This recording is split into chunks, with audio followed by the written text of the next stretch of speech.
देखिए जहर की फैक्ट्री, हीरोइन ममता कुलकर्णी का ड्रग्स रैकेट कनेक्शन। 2000 करोड़ के ड्रग्स रैकेट में ममता के खिलाफ रेड कॉर्नर नोटिस जारी करने की तैयारी है। क्या है ड्रग्स रैकेट की पूरी कहानी और क्या है ममता का इससे कनेक्शन? गणेश ठाकुर की यह एक्सक्लूसिव रिपोर्ट देखिए। Mumbai, Bollywood, Kenya, drugs, underworld और हीरोइन। कोई जाए तो ले आए, मेरी लाख दुआएं पाए। मैं तो पिया की गली, मैं तो पिया की गली, जिया भूल आई रे। बॉलीवुड का एक जाना माना नाम, 90 के दशक का ऐसा ग्लैमरस चेहरा जिसने हजारों दिलों पर राज किया, ममता कुलकर्णी। कोई जाए तो ले आए, मेरी लाख दुआएं पाए। कई सालों तक गुमनामी में रहने वाली ममता कुलकर्णी एक बार फिर से सुर्खियों में है। इस बार ममता कुलकर्णी का नाम ड्रग्स के कारोबार से जुड़ा है। 2000 करोड़ के ड्रग्स के केस में ममता के खिलाफ रेड कॉर्नर नोटिस जारी करने की तैयारी में है ठाणे पुलिस। अमेरिका में 100 किलो कोकेन के केस में ममता अपने कथित पति ड्रग माफिया विजय गिरी आनंद गिरी उर्फ विकी गोस्वामी के साथ अमेरिकी ड्रग एजेंसी और FBI के रडार पर है, जिसमें विकी की गिरफ्तारी भी हो सकती है। एबीपी न्यूज पर पहली बार आप देखेंगे सोलापुर की ड्रग फैक्ट्री की एक्सक्लूसिव तस्वीरें, जिसमें चल रहे ड्रग्स के धंधे में ममता का नाम पुलिस रिकॉर्ड में बतौर आरोपी दर्ज हो गया है। कैसे जुड़े ममता के ड्रग्स माफियाओं से तार? क्यों ठाणे पुलिस ममता के खिलाफ रेड कॉर्नर नोटिस जारी करने जा रही है? वो कौन से सबूत हैं जिनके आधार पर ममता को 2000 करोड़ के ड्रग्स रैकेट में आरोपी बनाया गया? और क्यों अमेरिकी एजेंसी के रेडार पर है ममता? इन सब सवालों के जवाब आज हम आपको देंगे और आपको दिखाएंगे इस ड्रग्स रैकेट का ममता कनेक्शन, जिसे जानकर आप हैरान रह जाएंगे। मैं इस वक्त मौजूद हूं मुंबई से करीब 400 किलोमीटर दूर सोलापुर के एवॉन लाइफ साइंसेस फैक्ट्री में। 45 एकड़ में फैली इस फैक्ट्री में नशे का बड़ा कारोबार चलाया जा रहा था। थाने क्राइम ब्रांच ने इसी फैक्ट्री में से 2000 करोड़ रुपए के एफिड्रिन बरामद किए, जब्त किए, और यह सारा माल था अंतर्राष्ट्रीय बाजार के डॉन विकी गोस्वामी के लिए। विकी गोस्वामी के इशारे पर इस फैक्ट्री में एफिड्रिन बनाया जा रहा था, जो अंतर्राष्ट्रीय बाजार में बेचा जाना था। जो जानकारी मिली उसके मुताबिक विकी गोस्वामी इस फैक्ट्री के जरिए अंतर्राष्ट्रीय बाजार में अपना साम्राज्य स्थापित करना चाहता था, लेकिन ऐसा नहीं हुआ। लेकिन किस तरह नशे का कारोबार, नशा इस फैक्ट्री में बनाया जा रहा था, इसकी पूरी कहानी, पूरी पड़ताल आज एबीपी न्यूज पे हम करने जा रहे हैं। सोलापुर MIDC में 45 एकड़ में फैली एवॉन लाइफ साइंसेस नाम की इसी फैक्ट्री से जुड़े हजारों करोड़ के ड्रग्स की तस्करी के मामले में ममता कुलकर्णी आरोपी बनी है। ममता कुलकर्णी के इस धंधे से जुड़ने की वजह है उनका कथित पति विकी गोस्वामी। आरोप है कि विकी ने इस फैक्ट्री के जरिए ड्रग्स के अंतर्राष्ट्रीय बाजार में अपना दबदबा बनाने के मकसद से ही ममता को इस धंधे में शामिल किया।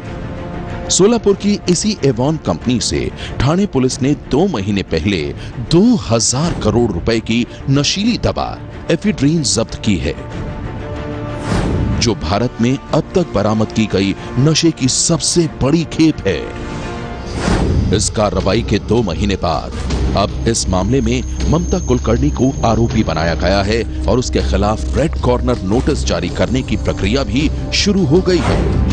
ममता के खिलाफ इस कार्रवाई की वजह है जनवरी 2016 में केन्या के मुंबासा में हुई वो मीटिंग, जिसमें एवॉन कंपनी के अधिकारी और विकी गोस्वामी के बीच हर महीने 1000 करोड़ की 10 टन एफिड्रिन ड्रग सप्लाई करने का करार हुआ था। पुलिस के मुताबिक इस मीटिंग में ममता कुलकर्णी भी मौजूद थी। रेड कॉर्नर नोटिस का प्रोसीजर अवश्य हम शुरू कर चुके हैं। टाइम कंज्यूमिंग प्रोसेस है, कोर्ट के थ्रू इसमें जाना पड़ता है। दूसरे देश को अप्रोच करना पड़ता है मिनिस्ट्री ऑफ एक्सटर्नल अफेयर्स और इंटरपोल के थ्रू, सीबीआई के थ्रू। प्रोसीजर टाइम कंज्यूमिंग है, but we will definitely follow the correct procedure to issue. ये मीटिंग विकी गोस्वामी ने बुलाई थी। वो इस फैक्ट्री में बनी नशीली दवाओं के जरिए अपने नशे का काला कारोबार अमेरिका, यूरोप और अफ्रीकी देशों में फैलाना चाहता था। इस मीटिंग में Vicky Goswami, Mamta Kulkarni, doctor Abdullah, Avon company का डायरेक्टर मनोज जैन, गिरफ्तार आरोपी जय मुखी और गुजरात के पूर्व विधायक का फरार चल रहा बेटा किशोर राठौड़ शामिल थे। विकी के लिए एवॉन लाइफ साइंसेज में बनने वाला एफेड्रीन हासिल करना बहुत जरूरी था, क्योंकि एफेड्रीन से ही मेथ या आइस क्रिस्टल नाम की पार्टी ड्रग बनाई जाती है, जिसकी अमेरिका, यूरोप और अफ्रीका में भी काफी मांग है। एफेड्रीन सिर्फ भारत में ही कंट्रोल्ड सब्सटेंस के तौर पर मिलती है, बाकी देशों में यह पूरी तरह बैन है। कंपनी तो उसका पैसा लेने को इसलिए तैयार थी कि कंपनी को पैसे की आवश्यकता थी, लेकिन विकी गोस्वामी का उद्देश्य तो यही रहा होगा कि कंट्रोल कर सके, पूरी प्रोडक्शन कंट्रोल कर सके। और ऐसा भी सुनने में आता है अल्टीमेटली प्लान तो इस प्रकार का था कि हर महीने 10 टन एफेड्रिन यहाँ से भेजी जाएगी और उसे पूरी को फैक्ट्री लगा कन्वर्ट किया जाएगा। कौन से वो डॉक्टर अब्दुल्ला की जो फैक्ट्री है, सबुरी फार्मा नाम की जो फैक्ट्री है डॉक्टर अब्दुल्ला की, वहाँ पे जाके इसको कन्वर्ट करना था। तो अवश्य यही प्लान थी उनकी। एवॉन के डायरेक्टर मनोज जैन को जयमुखी से उधार लिए पैसे चुकाने थे। मनोज से अपने पैसे निकलवाने के लिए जय ने किशोर राठौड़ से संपर्क किया। राठौड़ ने मनोज को कर्ज चुकाने के लिए कहा, तो मनोज ने राठौड़ के सामने एवॉन में बनने वाला एफेड्रीन ड्रग मार्केट में बेचकर पैसे कमाने का प्रस्ताव रखा। किशोर राठौड़ अहमदाबाद में विकी का पड़ोसी था। दोनों पहले भी ड्रग्स की डीलिंग कर चुके थे। साल 2014 में जब पहली बार किशोर राठौड़ ने विकी गोस्वामी को एफेड्रीन बनाने वाली इस फैक्ट्री के बारे में बताया, तो विकी ने हजारों करोड़ के ड्रग रैकेट की साजिश रच ली। विकी ने पहले इस एफेड्रीन का सैंपल भेजने के लिए कहा, लेकिन नवंबर 2014 में विकी को बख्ताश भाइयों के साथ केन्या में FBI और अमेरिकी ड्रग एनफोर्समेंट एजेंसी ने गिरफ्तार कर लिया। जेल से छूटने के करीब 1 साल बाद विकी ने फिर से राठौड़ से संपर्क किया। इसके बाद जनवरी 2016 में एफेड्रीन का पहला सैंपल मुंबई के मोहम्मद अली रोड से केन्या भेजा गया। मुंबई के इसी मोहम्मद अली रोड से सोलापुर के एवॉन लाइफ साइंस फैक्ट्री के एफेड्रिन का पहला कंसाइनमेंट केन्या के लिए भेजा गया था। ये वो जगह है जहां पर जनवरी के महीने में एक व्यक्ति ने सोलापुर से आकर मुंबई के इस जगह पर एक नाइजीरियन को 50 किलो एफेड्रिन दिया और ये एफेड्रिन केन्या के लिए इसी जगह से रवाना हुआ था। बताया जाता है कि विकी गोस्वामी ने मनोज जैन को एफेड्रिन टेस्ट करने के लिए, यानी एफेड्रिन हाई क्वालिटी का है या नहीं, ये जानने के लिए कंसाइनमेंट मंगाया था। ये कंसाइनमेंट उसे सोलापुर से मुंबई लाना था और मुंबई से जो है यहाँ पर मोहम्मद अली रोड की एक जगह पर उसे वो कंसाइनमेंट देना था। जो व्यक्ति ये कंसाइनमेंट लेता, वही व्यक्ति ये कंसाइनमेंट केन्या को भेजता। विकी ने यह माल अपने पार्टनर डॉक्टर अब्दुल्ला की तंजानिया की फैक्ट्री में मेथ बनाने के लिए भेजा था, जिसको कि क्रिस्टल या आइस भी कहा जाता है। जब डॉक्टर अब्दुल्ला ने एवॉन से आई एफेड्रीन को हाई क्वालिटी का बताया, तो विकी ने इस फैक्ट्री को अपने नियंत्रण में लेने के लिए ममता को कंपनी का डायरेक्टर बनाने की योजना बनाई।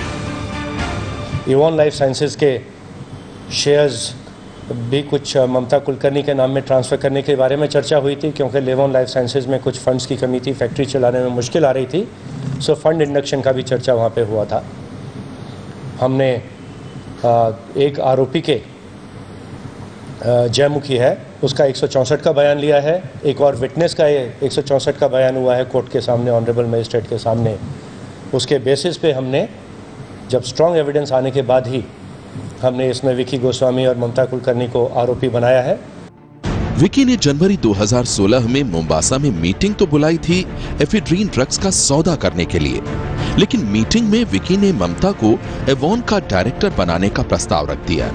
विकी चाहता था कि कंपनी के 2.67 करोड़ शेयरों में से 5% शेयर ममता के नाम पर कर दिए जाएं, जिससे ममता कंपनी में निदेशक बन जाए और वो ममता के जरिए कंपनी में ड्रग्स बनाने का कारोबार धड़ल्ले से चला सके। इसी मीटिंग में विकी ने 26 रुपए प्रति शेयर के भाव से 11 लाख शेयर खरीदने की डील की और कुछ पैसे कंपनी के डायरेक्टर और इस मामले में गिरफ्तार आरोपी मनोज को केन्या में दिए भी। ममता ने इसके लिए हामी भरते हुए दस्तावेज तैयार भी कर लिए थे।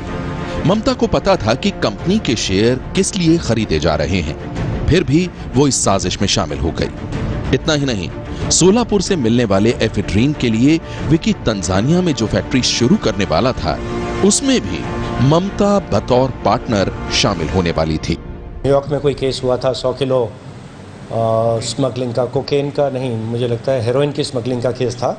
उसमें विकी गोस्वामी को उन्होंने केन्या में अरेस्ट किया था। ममता कुलकर्णी को भी शायद उन्होंने पूछताछ की थी, उनके स्कैनर पे थी। उसके बाद विकी गोस्वामी की लोकल कोर्ट ने बेल की थी। अमेरिकन उनको एक्स्ट्राडिशन की कोशिश में लगे हैं। अमेरिका में केस में वो अभी भी वांटेड है। और अमेरिकन को भी हमारा जो ड्रग हॉल हुआ है इससे संबंधित कुछ जानकारी थी, उन्होंने हमसे आके शेयर की है एंड उससे हमारे केस में हमें सपोर्ट भी मिली है।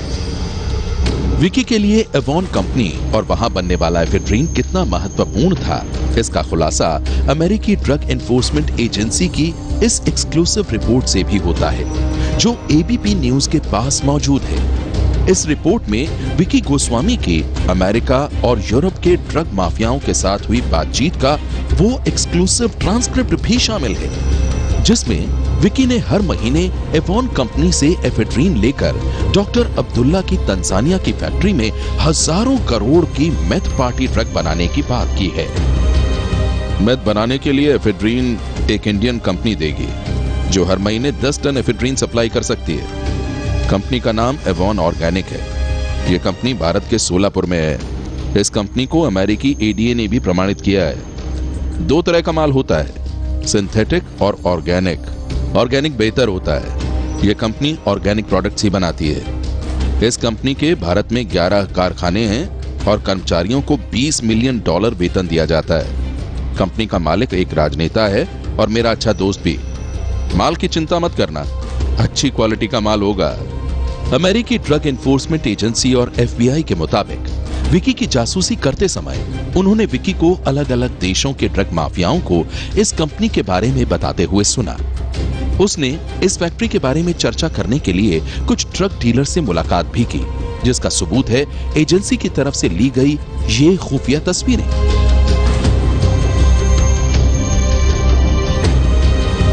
विकी अमेरिका के न्यूयॉर्क में 100 किलो कोकेन के केस में भी आरोपी है। इसलिए अमेरिका की ड्रग एनफोर्समेंट एजेंसी और एफबीआई विकी की हर गतिविधि पर नजर रखे हुए हैं। 8 जनवरी को एक मीटिंग केन्या में हुई थी होटल ब्लिस में, जहाँ पे हिंदुस्तान से मनोज जैन, किशोर राठौड़ और जयमुखी ये लोग ट्रैवल किए थे। मीटिंग में विकी गोस्वामी और ममता कुलकर्णी हाजिर थे। डॉक्टर अब्दुल्ला और उनके 2 साथी हाजिर थे। डिस्कशंस हुई थी ड्रग भेजने के बारे में, आगे किस प्रकार से भेजी जाएगी। एवॉन लाइफ साइंसेज में जो ड्रग बनाई, एफेड्रिन बनाई जा रही थी, वो भेजी जाएगी वहाँ पर और उसे अफ्रीका में ही मोम्बासा में या और कहीं एक फैक्ट्री लगाकर उसे मेथ में कन्वर्ट किया जाएगा और उसे बाकी इंटरनेशनल मार्केट में बेचा जाएगा।